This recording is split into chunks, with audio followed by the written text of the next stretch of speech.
What's going on, people? Welcome to the match preview. International break done and dusted. Palace are back. So is the match preview. Let us know your thoughts in the comment section down below. We'll be looking ahead, of course, to the Newcastle game. Injuries on the agenda. Can certain players salvage our attack and help our attack out? With one of them being Franca. Could he be back for this game? We'll be discussing that and more. As always, like, subscribe. The usual. As it is, I'm joined by T and AJ here.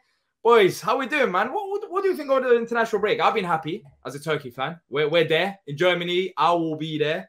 But for you, T, America, I mean, you lot lose to you lost to a club. Lost to Germany. Yeah, we lost. Yeah, we lost to Germany. They started well, but then just absolutely collapsed. Started leaking goals. I mean, I'm not excited about the USA back under Berhalter, but I guess we'll just see what happens. Yeah, look, Chris Richards. He's that's the only reason really that US men's national team is on our agenda in terms of how did he play? Did he play? He played pretty well. I mean, none of the goals were truly like his fault at all. So I don't know. I mean, we'll see how they bounce back in their second game, but. Yeah, look over here, over this side of the pond, we got Mark Gay. He's starting. Sam Johnston, he was my man of the match in England's last game. Of course, depending on when you're watching this, the last game will be against Italy. I don't know if he's even starting against Italy when this will be posted, but in the friendly, I thought he was decent. But AJ, what have you been up to, man? Watching Caribbean teams, mate. Watching my mighty St. Lucia, man. We're finally making some slow progress. We're convincing a few players to come in now. Jamaica are doing really well. They're bringing in a couple players as well. World Cup 20. Yeah, but then remember, our caliber of play, the caliber of player we have in the St. Lucia setup is like League One. So yeah, I don't know, man. I'm still taking it. We'll be there in 2050. St. Lucia and the World Cup in 2050. We will be there. I'll probably be in the team, mate. We'll witness. I'll probably be in the team, mate. You know what I mean? I'll probably be captain. God knows. That's how bad times I've got. Yeah, but Jamaica, look, nice. I'm happy because the squad they're building is solid. Like you have some players there that could cause damage. But look, we're not here to talk about Turkey, US, England, Jamaica, St. Lucia. We're here to talk about Palace, of course. Palace are back now, and you know what? I've enjoyed the break. I've kind of missed that as well. But most importantly, it was injuries. Right? We went into an international break praying for it in a way because it was getting so bad. And you know what, T? Coming out of it, I feel a bit happier. Not because much has changed. We'll talk about some players that could be coming back, but we haven't had further injuries. Geez, so far this season, we're approaching 10 games, but these injuries haven't helped us one bit. And I'll be honest, I'm very surprised to where we are in the league, even going into the Newcastle game. Yeah, man. I mean, they're stockpiling to say the least. I think the thing that's good about this break, even though, like you said, we're not getting possibly a ton of guys back. Prior to that first match back against Newcastle is the fact that even just with the team that we haven't lost any additional players to this point, and the guys that have been playing and putting in a lot of minutes are now getting the opportunity to hopefully get a good rest. So hopefully those things will make a difference. Like you said, we've been hanging tough, man, even with all we've been dealing with. So yeah, we're just down. We're just down bad. When Roy's writing down players' names on a notepad because there's so many injuries and he can't keep up, that's when you're just in trouble. I mean, using a notepad in 2023 to write down injuries, I don't know. I've never been a professional manager, but it feels so old school. But I guess some things have to be done. But look, AJ, there's a positive. Let's talk about that. Look, we haven't got many injuries we haven't picked up any injuries, touch wood. Hopefully I don't jinx it by now till the Newcastle game. But one player that could be back is Matheus Franca, with reports suggesting that he could be making his debut against Newcastle. So let me ask you this question. Do you think he'll make his debut against Newcastle? If he does, I don't anticipate him starting. I'll be very surprised if that's the case. He'll be on the bench and he'll come on and make a cameo. I mean, he looks like the real deal. And I think at this point, I'm past the point of being excited for him, but I am quite keen to see what he's got.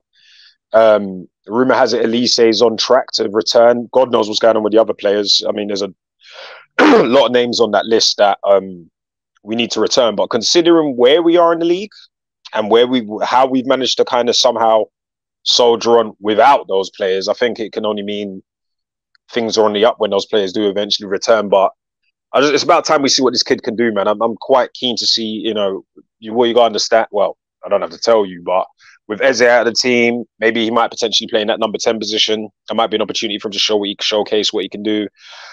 Or potentially on one of the wings. It just all falls down to circumstances. But will he start now? Will he make the bench? I'm pretty confident. Even if we get a little 10, 20 minutes out of him and then he can just eventually progress and build momentum from there. That's what I'm more keen on seeing. Yeah, and Newcastle's no joke. Yeah, the only thing with me, it's Newcastle away, which is not an easy game. And also, he hasn't had any minutes. And I think that's the thing that's holding me back the most because I just don't see Roy putting him out there. But T, with all the injuries that AJ's listed and some of the key players that are out, don't you think this is also a perfect opportunity for him to showcase himself? And if he's fit enough to be, you know, maybe starting games to prove to Roy that he could do a role. Can you see the flip side of it? I think in theory, it's a great opportunity for that. But just knowing Roy, like I wouldn't be surprised if Franca makes the bench and doesn't play at all.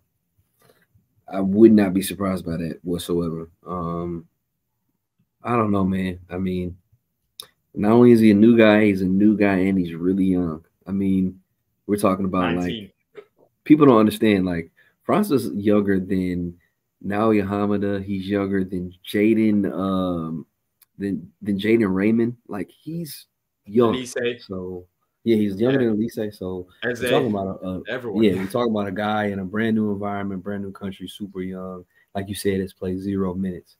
So I would honestly not be surprised if he makes a bench but doesn't play at all. And then we see him make an appearance maybe in a U21 game or something like that prior to actually getting his first team minutes for the first time. But who knows? Like you said, I mean, there's an opportunity with all the injuries that we have for him to make an appearance. But I honestly would not be surprised if he didn't, to be honest. Yeah. And also when you look at, you know, his injuries, I think the injury in a way could have helped him settle because he didn't have that pressure about, you know, starting games, coming off the bench. And he had a bit of adjustment period now in London as well because, of course, you know, he's still young. Let's not forget that. I think he's moved there with his partner. The other day I saw on Instagram, I think he was over in France as well. So he's like enjoying a bit of Europe during the international break as well. I think that is probably the biggest positive out of this injury. If I have to pick out a positive, the fact that there was an added pressure straight away from him. I just have this feeling that he's ready now. Like he's ready. Like he's had this little break. He's had this time to settle in. And hopefully he does get some minutes off the bench. Because realistically, I don't see him starting as well.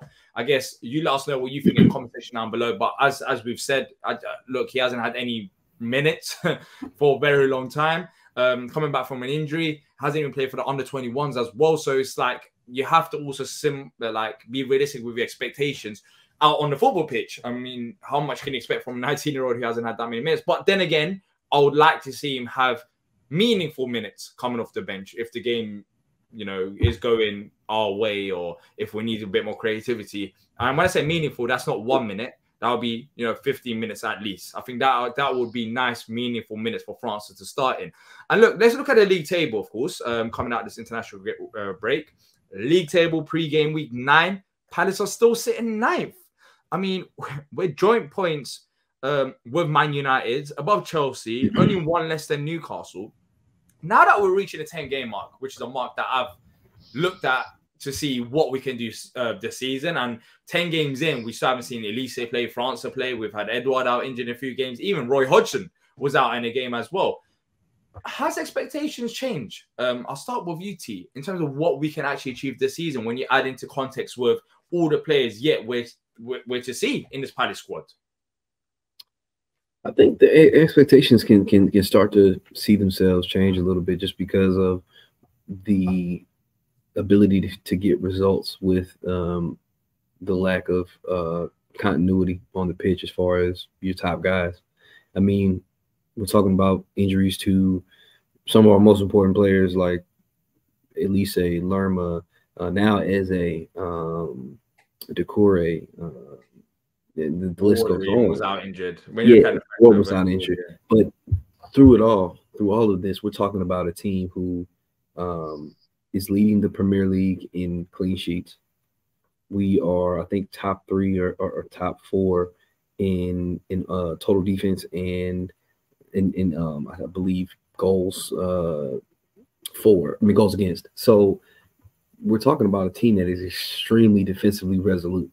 And what that means is every time a team comes up against us, they know how tough it's going to be scoring goals against us. So I guess in that sense, whenever you're playing high quality defense like that, you're always going to have yourself in the game and the chance to win the match. So I guess the expectations can really see a turn when we can really see what we can do once we have a more full strength squad. But yeah, but I'm looking at it right now with the squad that we've got. If we add those attacking players, I don't think that should change the defense. I think the defense should be solid. The defense has been solid all season. I think we have a bit more attacking creativity, and on the counter, we might be like the Palace that we saw last season in the last 10 games under Roy. That's what I'm looking for. So what are our expectations now? I know it hasn't been the 10 games, but what are the expectations when you add everything together? Is it top 10? Can we fight for Europe? Is it mid-table? AJ, where do you stand with it? You already know what I want.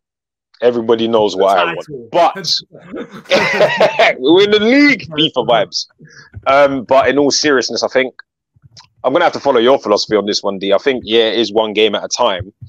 But as we are progressing with one game at a time and our first team players and our structured actual strongest 11 eventually cohesively comes together, we should be looking at a situation where we are kind of knocking on the door on a higher level, to be brutally honest. So I think this is where we have to be a little bit realistic, plus a little bit of expectation, because if we manage to have this kind of start and get this head start ahead of things when the team is weakened, as the team's getting stronger, I just want to start seeing us go leap on bounds. Don't get me wrong, I don't expect us to be slapping teams 5-0, 4-0 week in, week out. Why not? But the games, well, because the team needs to still get to its point of the cohesion, you see what I'm saying? But at the end of the day, there are going to be our cheeky results. There are going to be results that don't go our way, but I think with a stronger team going into those games with the way that Roy's been running us, I think that's an excellent opportunity and an excellent chance for us to really push on and push hard. And you know what? Sky's the limit. You don't know. Like, you know, at the end of the day, you know me, man. I'll take a Conference League place right now. I'll take a Europa League place right now. But never say never. Because this is what we're doing with the squad's weak. When the squad's stronger and we're looking better and getting a bit of consistency going with the starting 11, why can't we aim for the dizzy heights of the potential European places? That's only, what, 2 places above where we are now? I don't see why not, man. But then again, now let's talk about Newcastle in a bit more depth. Newcastle above us, their team that's also fighting for European spots. In the last 7 games, they're unbeaten. They drew 2-2 in the last Premier League game against West Ham, beat PSG 4-1 in the Champions League, beat Burnley 2-0, Sheffield United 8-0, AC Milan 0-0 draw at the San Siro. So, I mean, they were a tough opponent last year, but they've got all the momentum to you. I mean, if you want European spots, do you have to go get results against teams like Newcastle, where they're also fighting for the same spot? Yeah, I mean, if you're going to be that team, if you're going to climb those heights, you got to be able to go into tough environments against tough teams and get results. That's what it's going to take. And of course, you're going to have to be great at home too, you know. So the thing that's fortunate for us is, you know, last season when we went up to Newcastle, they were playing really well and we were able to get a result. So, you know, I guess it's just all about how you step on that pitch on that one day, man. Yeah. Look, talking about last season results, I mean, we drew them 0-0 in the Premier League, also 0-0 in the Carabao Cup at their ground, and we lost that, of course, on penalties. Like, AJ, I mean, they've got the momentum this season, but is aiming, despite injuries, is aiming for a draw. We'll talk about score predictions at the end with the prediction table because there's a bit of movement there. Is a draw realistic aim still when you consider our defense as well? Because look, one thing is we might not have the attackers, but we should have all the defenders, and they have struggled to break us down last season. Now, I spoke to a Newcastle fan, opposition preview, make sure to check that out, and he did say that they're better this season in terms of breaking down the low block. But for you, when you look at this Newcastle side and what they're doing and with all the momentum, like, how are you feeling towards the game? I think Newcastle are no joke. I mean, this man, you know, you got to respect Eddie Howe, man. The hat goes off to him because he hasn't gone in there and blitzed them with 50, 60, 70, even £100 million players. He's kind of just bought small little sort of bits here, there, and everywhere. I think it's Tonali's the only one that they've kind of got a bit extravagant on. But, you know, when you look at all their threats, they've got threats all over the pitch. Like, they got Isak, they got Wilson, they got Almiron, they got ballers all over that squad. Like, even their reserves, like Longstaff and players like that, are looking kind of like a threat. So the thing is, if we don't show up, we can get punished very, very easily. So I mean, this guy's even got Dan Burn playing like Roberto Carlos out here. I don't even know how he's doing it. But Burn playing against PSG in the Champions League, who would have thought? Like, what a time to be alive. But do you know what? It would be typical Palace of us to go up there and smack him up. You know, it's so typical Palace. Like, smack him up for us to go. It would be typical Palace for us to go up there and beat them 3-0. It would just be typical us. Come on, man. That would not even in Palace terms, that would be like unreal. That would be like a miracle, surely. Like, trust me. All this talk about the protest and that, man, that's the team talk sorted, bruv. Trust me. Steve Parish will be on that training ground this week. Stephen Parish himself will be at the training ground this week, begging the players to give him get him a bit of life, a bit of space, a bit of breathing room. But I feel like the positivity of potential players coming back can make a difference. Do I think we're going to smack up Newcastle in all heart of hearts? No. My logic is telling me no. But it is that typical weird kind of fixture where we can go out there and get something. So, but at the same time, man, I just can't ignore the quality that Newcastle got all over the place. They got quality everywhere. Yeah, they got a squad. We don't know if Tonali, if anything's going to happen there, because there's a bit of, you know, fishy business going on behind the scenes. With a few plays, and yeah, we'll see. We'll see what selective judgment. That's all I'm going to say about that. Selective judgment. Yeah. Well, I guess it's still under investigation, right? So we'll see. But Anthony Gordon is the one player I mentioned that he's been killing it. Like, he's been the danger man for Newcastle. You said that they got Isak and all the other players. Yes, Callum Wilson. They got a squad, but Gordon is the one that we need to stop. And funny enough, he's facing a weaker side, the right-hand side, where we don't know if we're having a Franca or Joe Ward. For me, we need to try to stop him. Hopefully, IU doesn't pick up an injury and he's fit, but down the right-hand side, if he's in the final line, he'll need a lot of support. But apart from that, I'm not really that worried defensively. I think we can still get a result. And AJ, I'll be honest, I am looking forward to your score prediction. Because the way you spoke there, I mean, you're looking forward to this game a lot. You're forgetting that we have a whole team out. I've got withdrawals, man. We have a home team out, but we're 9th, above Man United and Chelsea. No, you can talk. Yeah, 100%. And you know what? I spoke to Newcastle fan Pete. If you probably watched opposition preview, if you haven't checked it out, and he said that Palace are the surprise package so far this season in the whole Premier League. And I can't lie, I think Palace have surprised me this season in terms of what we've achieved with the amount of injuries that we've had. I mean, look at our injury list. You can put out basically a whole starting 11. We haven't seen Elise all season long. We haven't seen Zaha's replacement, Franca. Eze's out injured. We lost Roy Hodgson for one game. Right back injured. Goalie injured. Lerma gone. I mean, the fact that we're sitting that many points off European places. I know we haven't played 10 games yet, but after 8 games or so with the amount of injuries, I think that's an incredible job on the coaching staff to get the best out of this team. And also the amount of clean sheets that we kept. So hats off to them and long may it continue. Now, let's talk about score predictions. This is going to get funny. So let me open the prediction table because there's been a bit of a movement. Last week, AJ picked up a point. So he's now on 3 points. So he's not joint last with Stan. T still on 4. I'm on 5.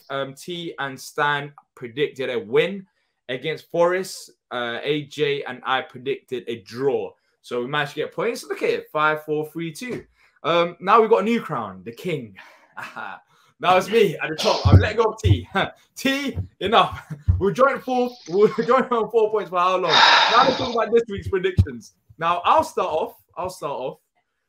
I'm gonna go for 0-0. I'll be over the moon with a 0-0 result. With the amount of injuries that we have, they're on form. I think they're 7 games unbeaten with an 8-0 win, including, you know, in that win unbeaten streak. So I'll be happy. I'll be happy with a draw. I think it keeps the momentum going. It's another game where goes past where there is expectation, but not as much because I think Newcastle away from home is difficult. But that's how I'm going. Now, let's go to AJ next. AJ, give me your score prediction. Remember, I'm going to go with... correct score and outcome, 3 points. Correct outcome, only a point. And last week, we only got the point, me and you, because we got the correct outcome. Yeah. I'm going 1-1. 1-1. Okay. Yeah. Stan, who's not available for the show, also went 1-1. T, are you going to stick with the 1-1 crew? Palace win? Newcastle win? I mean, you need to pick up points. This is when my competitive side comes in, because if I pick 1-1, I do get my prediction correct, but then you possibly can get your points and be higher than me. But you said 0-0. So if I go 1-1, think Vegas, baby. Think Vegas. All or nothing. All or nothing. If you do get 1-1, right? If I go 1-1, I get 3 points. I go above you. Yeah. AJ will be behind me still. Yeah. Just. You go 1-1. 1-0. So we've got 3 people saying 1-0, and I'm saying 0-0. But all of us have predicted a draw. I mean, I doubt it would be 2-2. Surely not. But now it's going to be 2-2, ain't it? But let us know your prediction in the comment section down below. We'll see how long I can stay at the top for. I'll be happy. Just don't get comfortable. Start the game, blow the final whistle after like 2 minutes. I'll be happy. Just end the game early. Let it finish 0-0. Let us get a point, and let's come back to Palace with, you know, a point. But for me, I'm still at the top of the table, and Palace pick up a point as well. I'll be very happy with 0-0. But look, let us know what you think as well in the comment section down below about the game and your predictions. Thank you to T and AJ for joining me on this. Make sure to check out all the other content that's been coming out on the channel throughout the week. Until next time, up the Palace.